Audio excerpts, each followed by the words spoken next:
please subscribe and don't forget to press the bell icon to get notified whenever we upload a new video.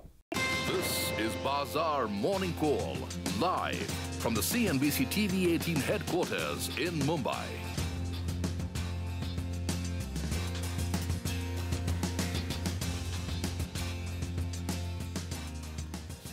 Good morning. Welcome to Bazaar Morning Call. I'm Lata and with me are Anuj and Sonia as always. We have a kind of directionless or rather mixed cues from the global markets. There is a bit of green and a bit of red, whether it's Wall Street or it's Asia. For us, you could say crude is off 82 because we traded when crude touched 82. It's still 81.70, so elevated. Again, mixed cues in terms of trade talk as well. It looks like almost the fangs are out and the snarls are getting louder. So equity markets are clearly shaken. The treaty between US and Mexico will go on without Canada.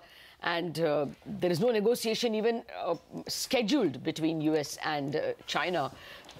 Iran's sanctions could apply anytime. So it's not looking good on the trade front and therefore on the global growth front. But we have our own problems to worry about, and they have overshadowed global problems. We saw a big FII sell number yesterday of 1,200 crores. And, yesterday we thought that the debt market was defreezing by reporting some deals. But overnight, I'm completely convinced from, at least a dozen dealers I spoke with, the debt market is still very much frozen. Oh, yes. And, I'm just adding to our woes, crude, right? Yeah. 82.2 now, I think. It's the highest since November of 2014. So crude continues to move up higher. But I think the saving grace was, okay, now it's actually cooled off a little bit to 81.8. But the saving grace perhaps was the way we saw some DII support. So almost 2,500 crores, 2,200 crores of buying is what we saw from the DIIs yesterday. Anuj, morning. Yesterday was short covering, that's what you were saying through the course of the afternoon as well, that it was a short covering led move. But does it give you a sense that we could have hit a near-term bottom for the market, or is that still out in the open? Morning, Sonia. I think we'll find out today. Answer to that question. The move was, I think, powerful short covering, but as you said, DII buying. I think what you had yesterday was talking up the market, and along with that, actual deployment of the money. The statement of LIC chairman was backed by DIS putting hard cash to work in individual stocks, and that's why you saw big delivery buying in stocks, big stocks like HDFC Twins and Bajaj Finance, and that's where the 2,500 crore number is really coming in from. My limited point is, for now you have made an intermediate bottom at 10,950. Today the Asian markets are also up, so there's a good chance that you have that follow through, which continues that pullback. The only problem is that, this kind of DII buying will provide some ammunition for FIs to exit further in big stocks. So that would be a bit of a problem for the market. So ride this move, but be sure that it's not really may not be the real deal. You would want to watch where this move fails. If this also move fails. Because if LIC is backing, that doesn't really give you. I mean, the sentiment is still, overall sentiment is still weak, right? Exactly. The overall sentiment is still weak, but because the market's so oversold, so the extent of pullback, extent of short covering, you don't want to second guess that. You let the market decide that. Till the time that move is happening, there is no harm in playing along with that. The bank nifty is at 25,300. We have the expiry tomorrow. The 200-day moving average is at 26,100. There's been one-way decline, waterfall decline. Could there be some pullback? Sure, there could be. So you want to play that pullback. It's a tradable pullback, but be ready to jump out the moment the market gives you the indication. Okay, well, that's on the equity markets. But Lata, you said the debt market is still frozen. When you say frozen, what do you mean? I mean, weren't deals done yesterday? No, actually, the few deals that were done were actually done at least 100 basis point higher than week ago levels. We reported the Crude finance deal, if you remember. We were only told a commercial paper of 1,000 crores got placed. It was a 2-month CP. And guess what the yield was? The first tranche at 8.5, and by the time you could place the last tranche, it was 8.8. And Crude Finance is about the best placed housing finance company. If Crude is not able to get money at, like 8.5% and he has to sell it at 8.8, it's telling you the appetite is bad. There was a secondary market transaction of the marquee HDFC, the marquee housing finance company, HDFC. And that went at 9.5%. Of course, that was a 1 year and 3 months paper. It's April 2020 maturity. India Bulls also, the debt market view was that it was probably contracted earlier and concluded on Friday morning before the mayhem started. So that 8.36 is not a deal of this week at all. This week, deals are, few and far between, and where they are, they're close to 9%. If this Crude deal had happened 8 days back, 6 days back, sometime last week, same time, it would have been done at, 7.5, 7.7. So that is the measure of tightness in the market that's not going away. I take Anuj's point that what the LIC chairman said, and today Mint reporting that Oryx and LIC together are willing to take their stake up to 75. They are now together at 36, 25% plus for LIC and about 10% plus for Oryx. If that happens, then yes, there is a way out. But these resolutions typically take a very long time. The board meeting is on September 29th. After that, they get about a month to bring the money in. And then even with this 4,500 crore of equity, there is a long time before you renegotiate. By then, IL&FS will be reneging on several paper that will come up for due. As it is, SIDBI is taking IL&FS to NCLT. So it's far from over. I don't think the debt market with the chairman's statement is going to, defreeze.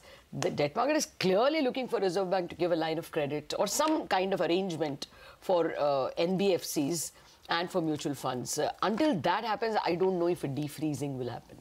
Okay, well, we'll keep all of this in mind. The triple whammy of, the weaker rupee, bond yields at 8% plus, and the crude at almost $82 a barrel. That continues, so keep that in mind as well. And the level to watch, 10,752 is the 200-day moving average, so keep that on your radar. But let's take a look at what our wise experts have to say as we head into trade this morning. Harold van der Lind of HSBC is a wise man for the day. He says this is the second consecutive month of inflows in Asia, yet outflows in 2018 so far are at $23.7 billion. By sector, he says funds have increased their exposure to IT, which is now the second most preferred sector after staples. He says they are overweight on China, Singapore, Malaysia, Thailand and Indonesia. They are underweight on India and Taiwan. He adds at the sector level, they prefer financials, energy and utilities. Okay, let's get your money market views. Pramit Brahmavat of Veracity says the rupee will trade with a negative bias for the day. He expects the spot USD INR pair to trade in range of 72.80, 73.50 for the day. Maybe more like 73. I don't think there's enough bad news. We saw crude at 82 yesterday. So I don't know if it should go all the way that much. Well, on the bond yield, it's at 8.13 currently. Dhaval Dalal of Edelweiss says bond market participants are eagerly watching the interplay between rising crude oil prices, range-bound rupee and the RBI's measures to infuse liquidity and improve sentiment.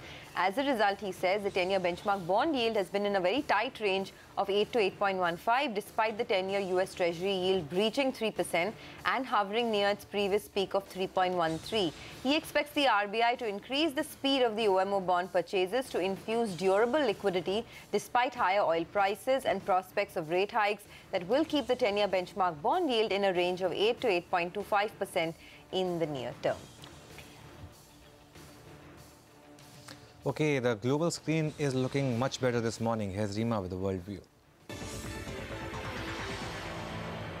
Good morning. The headline has come from Donald Trump, where he talks tough on trade. He talks tough to the OPEC as well as its allies. So first, on the deepening trade tensions, Donald Trump at the United Nations General Assembly has said that we will no longer tolerate abuse. We will not allow our workers to be victimized, our companies to be cheated, and our wealth to be plundered and transferred. So just signaling the deepening trade tensions between US as well as China and the other nations. So the Dow erased its early morning gains, finally ended with a cut of about 70 points. The S&P 500 and the Nasdaq had a bit of a mixed finish. Focus will be on the outcome of the FOMC meeting. 25 basis points rate hike is very likely. The US 10-year yield closed at the 3.1% mark. But again, the language as well as the dot plot for the way ahead will be more important. Europe also had a largely green finish. So across the board, there were gains of close to about 0.5%. The big stock mover there was the UK retailer Next, which had a gain of 7.5% on the back of upping its guidance for the year.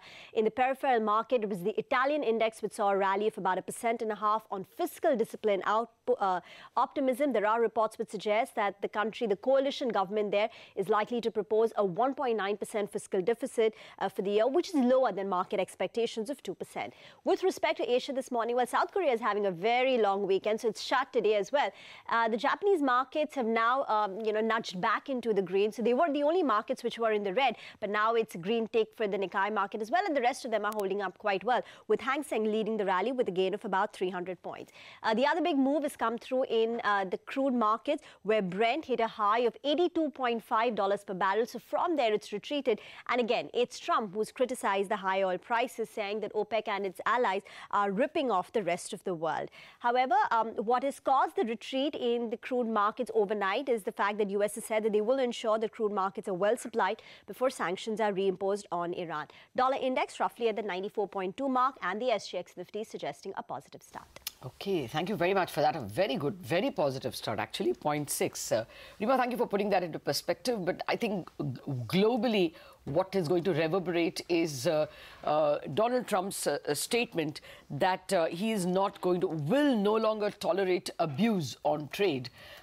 Will that make global equities shaky? And of course, the US 10-year yield also rising to 3.11 before tapering down a bit to 3.09 ahead of the Fed's decision today, which in all probability is going to be a 25 basis point rate hike. Paul Kidney, Chief Equity Strategist of Daiwa Capital Markets, joins us on the phone line.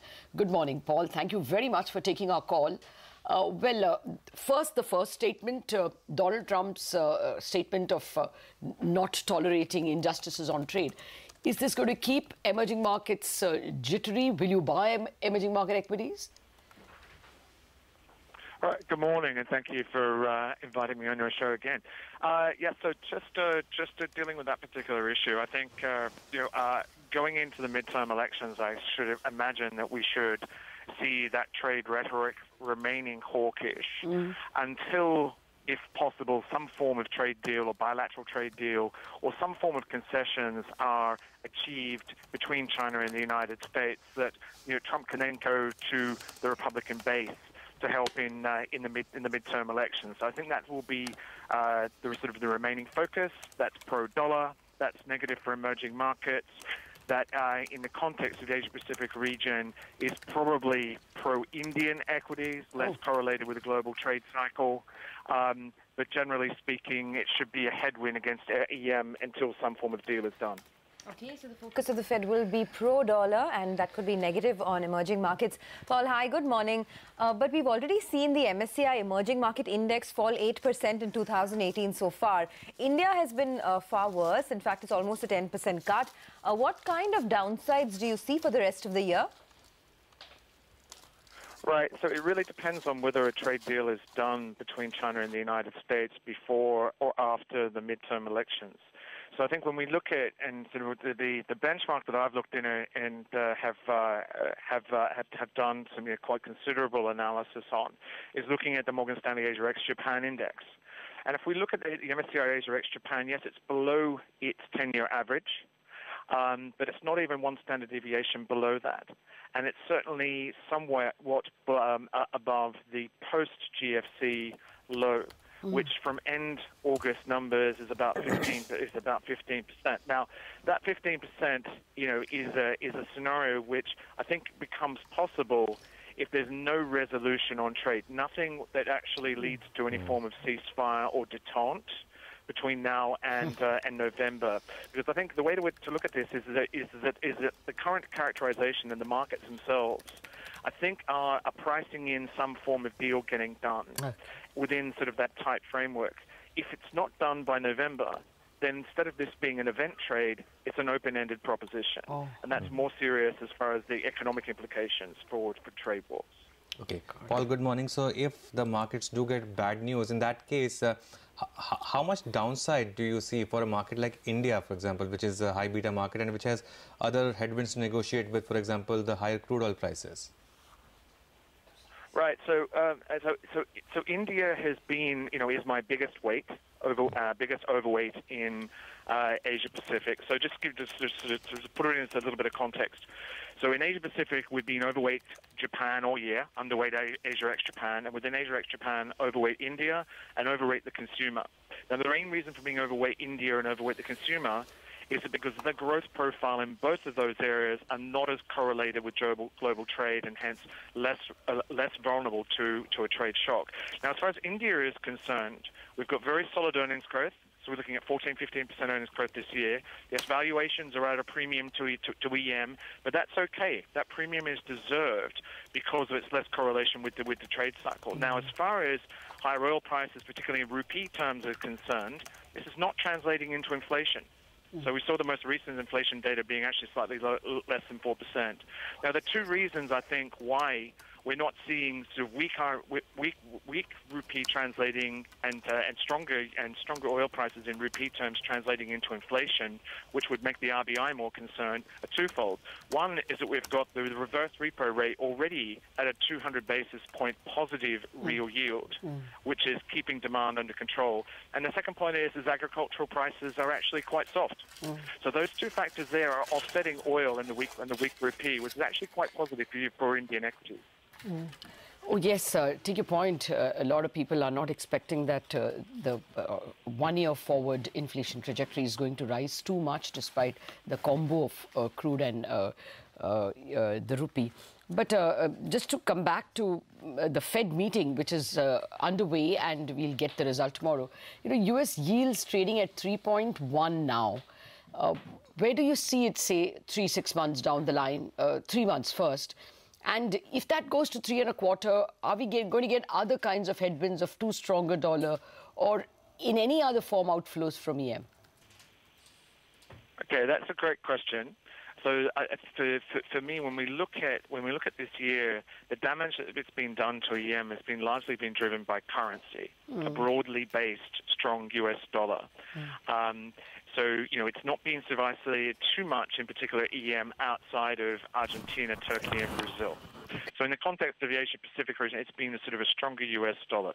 Now, the stronger US dollar, in my opinion, it's not driven so much by long yields. It's been driven by trade hawkishness.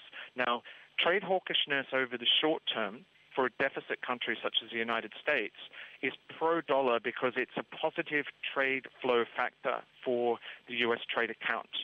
And so when and if we see a reverse of this, I would think we would actually sort of, you know, if we get some form of detente on trade, then we'll see, you know, a flattening out or possibly a weakness in the dollar. Okay. So I'm not worried about bond yields hitting, so to answer your first question, 3.25, 3.5%. Okay. That's not really a concern. All right. Good to hear that. And it's a long time since anybody used the word détente, and they use it several times, so reminds you of a Cold War time. Thank you very much, Paul Kidney, for joining us. Okay, so that's a view. Have you heard the word détente? Welcome to Bazaar Morning Call. For now, the SGX Nifty is indicating the start will be in the green. In fact, many Asian markets like Hong Kong are up almost about 300 points.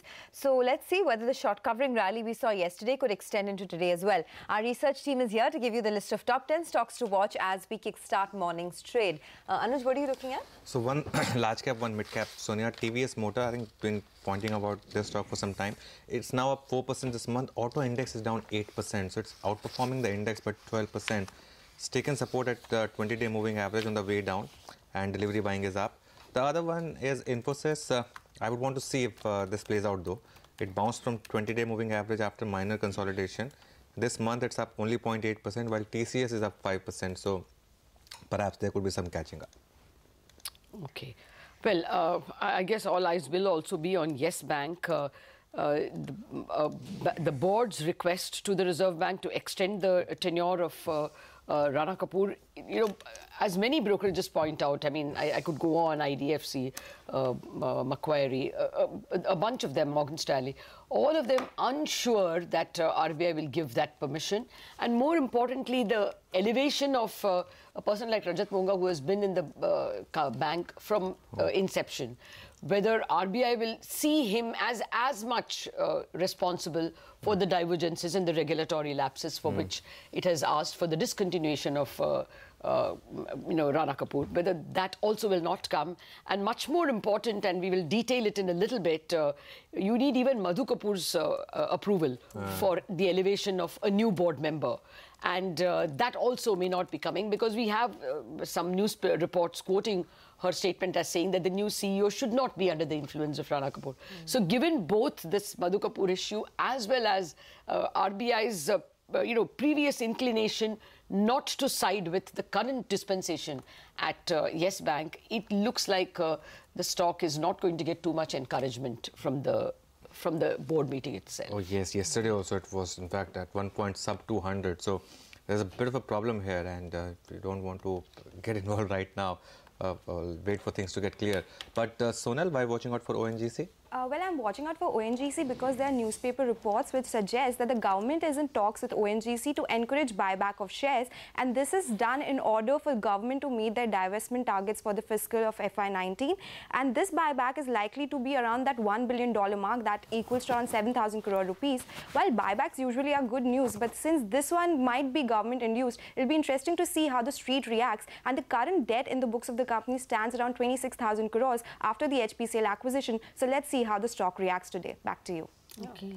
Doesn't look very positive in that case. But Lakshman, our Awaz, CNBC Awaz reporter, had also broken this story. Well, I would also watch out for the NBFCs and the HFCs for the reasons I have already mentioned. The debt market freeze is not over, and yields are still about 1 percentage point higher than what they were a week ago. Very few deals are getting done at higher prices, and therefore that might continue to have a negative impact on housing finance companies. And the two of them that have borne the brunt, DHFL and Indiabulls, as well other NBFCs. Like Gro Finance, even that can be under pressure because it's a little difficult. It's almost impossible to raise money at reasonable rates. Okay, well, I guess the one that bucked the trend yesterday was M&M Finance. There was almost a 6% up move that you saw in that stock. So let's see how these stocks move today. But Adani Green is also on our radar this morning. Anisha will tell us why. Anisha? Good morning, Sonia. Well, Adani Green has actually bagged an order from the Solar Energy Corporation of India to set up a 300 megawatt wind energy plant in the country. Now, the tariff that has been set for this is around 2.76, which is around 40 paise higher from the lowest level that we have seen as far as the wind tariffs go. And this is for a period of around 25 years. But do remember that the project will be commissioned only in Q2 of 2021. So the revenues will start only in FY22. So let's see, a bit of positive for the stock, but not a very near-term positive. Okay, fair enough. Sonia, Minda Industries, there was some expansion news? Yes, they had a board meeting where they've approved setting up a new manufacturing plant for alloy wheels to supply to the two-wheeler space. Now, remember, they are the largest supplier to passenger car alloy wheels, but now they've decided to foray into two-wheelers, so that's a new revenue stream for them, which will be a positive. They will invest 500 crores for this new plant, and the start of production is expected in November of 2019. Macquarie has said that the foray into a two-wheeler space opens up an opportunity for extra revenues for them. It's a positive. They maintain and outperform with a target price of 550 on the stock. Remember, Minda Industries also fallen almost about 17% in this month. So, maybe it could see some recovery on the back of this news. Okay. Well, let's get back to Sonal. Some more stocks on your radar? Yes, I'll start with Avenue Supermarts. That stock is on my radar because CRISIL has upgraded its rating on the long-term facilities and also NCDs of the company from CRISIL AA positive to CRISIL AA stable. So that is good for the company. Expect that stock to do well.